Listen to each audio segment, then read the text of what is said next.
Before we begin, I'm about to share completely shattered everything I thought I knew. These are 3 true encounters from people who visited America's most haunted bridges. The first story is my own. And what happened to me last October still keeps me up at night.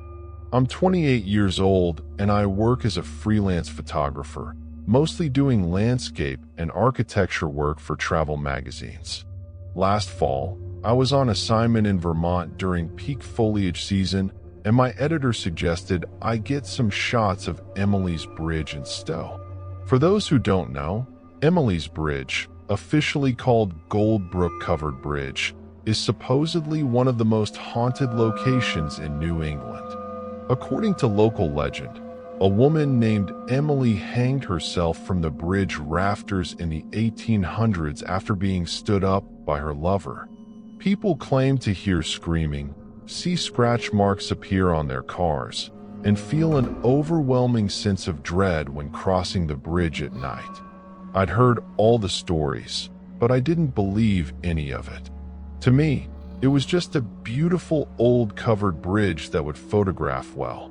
I arrived at the bridge around 4:30 in the afternoon on a Thursday.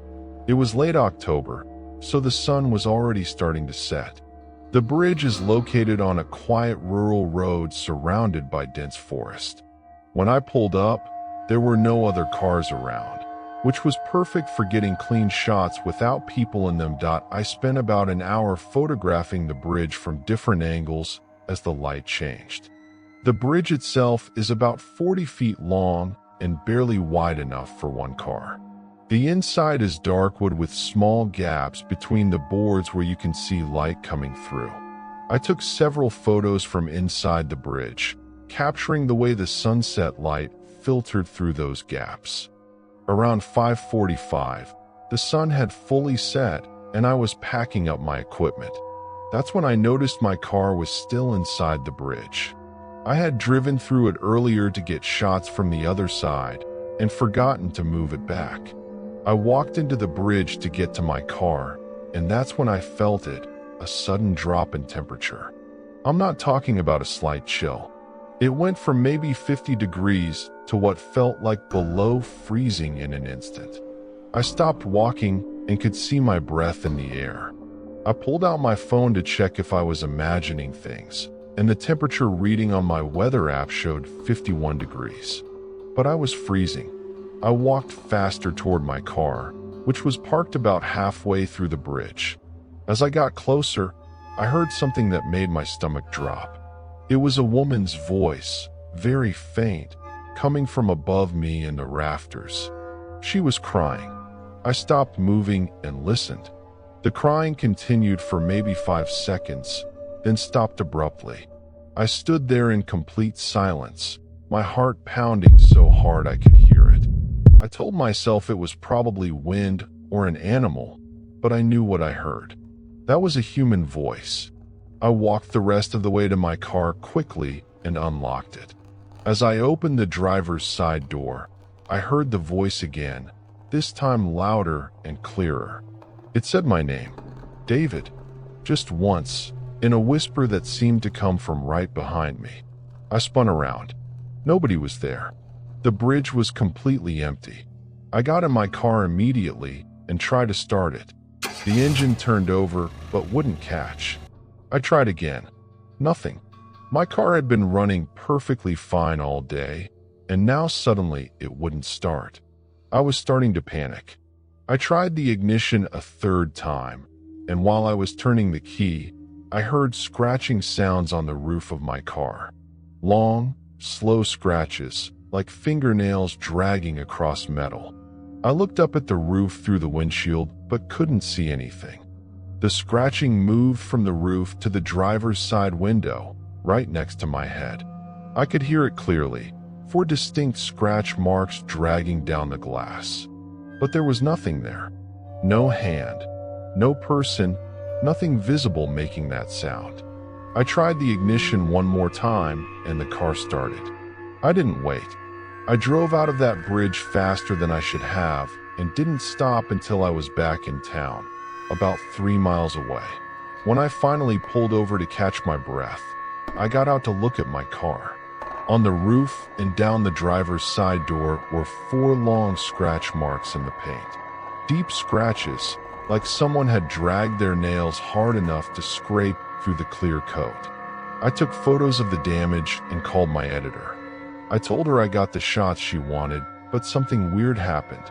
I didn't tell her the full story because I knew how it sounded. The next day, I went to a body shop to get an estimate on fixing the scratches. The guy looked at them and asked what I'd driven past. I said I didn't know. He told me they looked like someone had keyed my car, but the pattern was strange. They were perfectly parallel and spaced exactly like finger marks. I never told him what really happened. A week later, I was editing the photos I'd taken at the bridge and noticed something I hadn't seen when I took them. In one of the shots from inside the bridge, taken about an hour before everything happened, there's a shadow in the rafters. It's in the exact spot where I later heard the crying. The shadow is shaped like a person hanging. I checked the metadata on the photo to make sure it wasn't corrupted or edited. Everything was normal. I even checked the raw file. The shadow is there in the original image. I have no explanation for it. There was nothing in those rafters when I was taking pictures. I would have seen it. It's been 5 months since this happened. I still have the photos, including the one with the shadow. I also still have the scratch marks on my car. I decided not to fix them. I don't know why. Maybe as a reminder that some things can't be explained. I've been back to Vermont twice since then for other assignments, but I refuse to go anywhere near that bridge. My editor keeps asking if I'll shoot it again in winter. I always say no. Some places are better left alone. This story was sent to me by a woman and lives in Dallas, Texas. She reached out after seeing my channel and wanted to share what happened to her and her boyfriend last year. I verified her identity and the basic facts of her story. Here's what she told me. Rachel and her boyfriend Tyler decided to visit Old Alton Bridge, better known as Goatman's Bridge, on a Saturday night in July 2024. The bridge is located in Denton County, about 45 minutes north of Dallas. It's a historic iron truss bridge built in 1884 that's been abandoned since 2001. Local legend says it's haunted by the Goatman, the ghost of a black farmer named Oscar Washburn who was lynched by the Klan on the bridge in 1938. Rachel told me she didn't really believe in ghosts, but Tyler was obsessed with paranormal stuff and had been begging her to go. They arrived around 11:30 p.m. The bridge is located at the end of a dark rural road surrounded by woods. When they pulled up, there were 2 other cars parked nearby, other people there for the same reason. They walked onto the bridge with flashlights. The bridge is about 145 feet long and sits about 20 feet above a creek. The metal framework creates shadows everywhere, and Rachel said even though she didn't believe in ghosts, the atmosphere was genuinely unsettling. Tyler started doing the summoning ritual that people talk about online. You're supposed to knock on the bridge 3 times and call out to the Goatman. Rachel thought it was stupid but went along with it. Tyler knocked 3 times on the metal railing and said, "Goatman, we're here. Show yourself." Nothing happened. The other people on the bridge laughed and started doing the same thing. After about 10 minutes of this, Rachel told Tyler she was ready to leave. They started walking back to their car. As they were walking across the bridge toward the parking area, Rachel heard hoofbeats. She stopped and asked Tyler if he heard it. He said yes. They both turned around and looked back at the bridge. The other people had left, so the bridge was empty, but they could clearly hear the sound of something walking on the metal bridge deck. Heavy footsteps that didn't sound human. The footsteps stopped. Tyler pulled out his phone to record. That's when they heard breathing. Deep, raspy breathing coming from the center of the bridge. Rachel told me that's when real fear set in. This wasn't fun anymore. They started backing away toward their car. The breathing got louder, and then they heard a voice. Rachel described it as not human, but trying to sound human. It said, "You called me. Now stay." They ran to the car. Tyler was fumbling with the keys and dropped them. While he was picking them up, Rachel looked back at the bridge. She saw a figure standing in the center, a tall, dark silhouette that seemed too large to be a normal person. She said it had to be at least 7 feet tall. They got in the car and Tyler started the engine. As they were pulling away, something hit the back of the car hard enough to rock it forward. Tyler accelerated and they drove away as fast as possible. When they got back to the main road, they pulled over to check the damage. The back bumper had a massive dent in it, like something had punched it with enormous force. But there was something else. On the trunk, in the dust, someone had written 2 words, "Come back." Rachel took photos of everything. She sent them to me, and I can confirm the photos are real and unedited. The dent in the bumper is significant. It would have taken serious force to create. The writing in the dust is clear and deliberate. They filed a police report the next day, claiming vandalism. The officer who took the report told them they weren't the first people to report strange things happening at that bridge. He said the county gets calls about it regularly, but there's nothing they can do. Tyler wanted to go back with better equipment. Rachel refused and told him if he went, she was done with the relationship. He didn't go back. But about 2 weeks later, something else happened. Rachel was home alone and heard knocking on her front door at 2 a.m. 3 loud knocks. Just like Tyler had done on the bridge. She looked through the peephole and nobody was there. She went back to bed. At 2:15, 3 more knocks. Again, nobody there. This happened every 15 minutes until sunrise. She called Tyler and he came over, but by the time he arrived, the knocking had stopped. She told me she's convinced something followed them home from that bridge. The knocking continued randomly for about a month, always in the middle of the night, always 3 knocks. Then it stopped as suddenly as it started. Rachel moved to a new apartment shortly after. She says she hasn't experienced anything since, but she refuses to go near that bridge ever again. I asked her if she thinks it was really the Goatman or just someone messing with them. She said, "I don't know what it was, but whatever made that sound and dented our car wasn't human. I'm sure of that." Age 45, who contacted me last month. He's a truck driver who's been driving routes along the East Coast for over 20 years. What happened to him on a delivery route through rural Maryland last November still bothers him. James was driving through Harford County late at night, around 1:30 a.m., when his GPS took him down a detour due to road construction. The detour led him down a narrow country road he'd never been on before. After about 10 minutes of driving, he came to an old stone bridge over a small creek.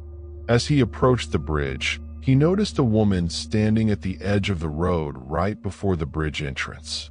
She was wearing a white dress and holding something in her arms. James slowed down, thinking she might need help. As he got closer, he could see she was holding what looked like a bundle of blankets. The woman was staring directly at his truck. James rolled down his window and asked if she was okay. The woman didn't respond. She just stood there, staring at him. James said every instinct told him to drive away, but the road was too narrow to turn around, and the bridge was the only way forward. He slowly drove toward the bridge. As he passed the woman, he looked at her through his side mirror. She was still standing there, motionless. When James was about halfway across the bridge, he heard it, a baby crying. It was loud enough to hear over his truck's engine. He looked around but didn't see anyone. The crying continued, seeming to come from underneath the bridge. He stopped the truck and sat there listening. The crying got louder, more desperate. Against his better judgment, James got out of the truck and walked to the edge of the bridge. He shined his flashlight down into the creek below. There was nothing there, just water and rocks. But the crying continued, now seeming to come from all around him. He looked back toward where the woman had been standing. She was gone. That's when he saw her reflection in his truck's side mirror. She was standing directly behind him on the bridge. He spun around. Nobody was there. But in the mirror, she was still visible, standing inches from where he was. James got back in his truck immediately and drove across the bridge as fast as he could. In his side mirror, he could see the woman standing in the middle of the bridge, still holding the bundle, watching him drive away. When he reached the next town, he pulled into a gas station and asked the attendant about the bridge. The attendant knew exactly which one he meant. He said it's called Cry Baby Bridge, and there's a legend about a woman who threw her baby off the bridge in the 1960s before jumping herself. People claim to hear a baby crying when they cross it at night, and some see the woman's ghost. James doesn't know if what he saw was really a ghost. He's tried to rationalize it. Maybe the woman was real and just walked away. Maybe the crying was an animal or water sounds. But he can't explain why she only appeared in the mirror when she was standing behind him. He's driven that route dozens of times since, but the GPS has never taken him down that detour again. He's tried finding the bridge on Google Maps, but can't locate it.